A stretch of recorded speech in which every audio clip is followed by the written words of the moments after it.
My name's Matt Bonin, and I am in the M.A.H.P. Master of Arts of Historic Preservation program. I was looking at a number of programs.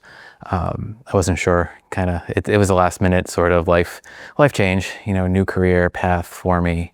So I was looking at a number of programs, and initially I was really intrigued by the low residency aspect of the program. And the more I really researched, looked into the program, I found that the course descriptions themselves were really intriguing, especially given the fact that every course really seems to be people focused.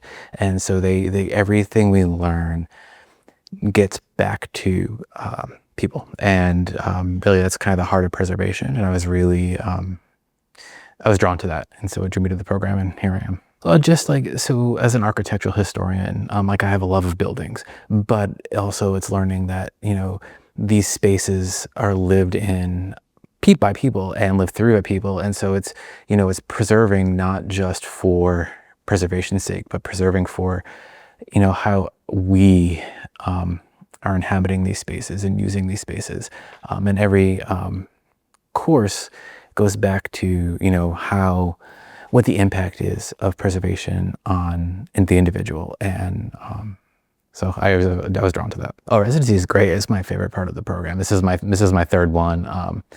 And my cohort is really close. It allows us to come together and have organic and natural conversation that you can't have in class, when you're sitting on Zoom. We discuss things, but it just feels more organic, and you can pick up on body language and have more off the cuff conversations. And I know we all look forward to it. For the past few weeks, we've been texting one another. We can't wait to see you, can't wait to catch up.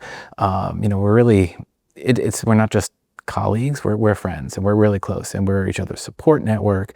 And I'm generally interested in one another's lives, and coming together for the residency really fosters that connection with the individuals you're going through the program with. It's great. The faculty, they see us as colleagues, and, with a number of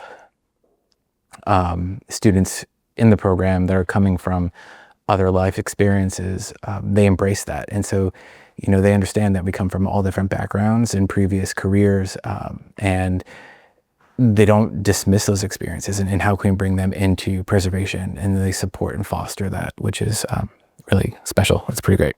Awesome. Wonderful.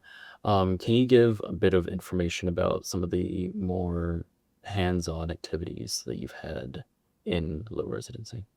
Oh, we just got back today from, touring an adaptive reuse project in downtown Baltimore that we first toured 2 years ago when it was just getting off the ground. And, it was a shell, and it was a mess. And we were there 2 years later, and it's just really remarkable to see that project and how it progressed, and how, it saved the building, and all the different factors that had to come together to, save this building. And now it's back to the community, and it was part of the community, and the community gets it again.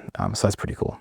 I think it's enabled me to be able to have conversations with other people at the table. I'm not really focused on preservation finance as an architectural historian, but oftentimes I have to interact with developers, and taking a preservation finance course has helped me to understand where they're coming from, the other side of the coin. Sometimes we forget there is a world outside of our preservation bubble, and the courses we take here force us to take a minute, step outside, think there are people outside of our preservation field that we need to include in our conversations. I would say come into the program with an open mind. I came in as an architectural historian, very architecturally heavy focused, but I've just learned there's so much more to preservation than architecture. So if you have an interest, that's great, pursue it, but also keep an open mind, and pull out other threads in the program and see what else interests you.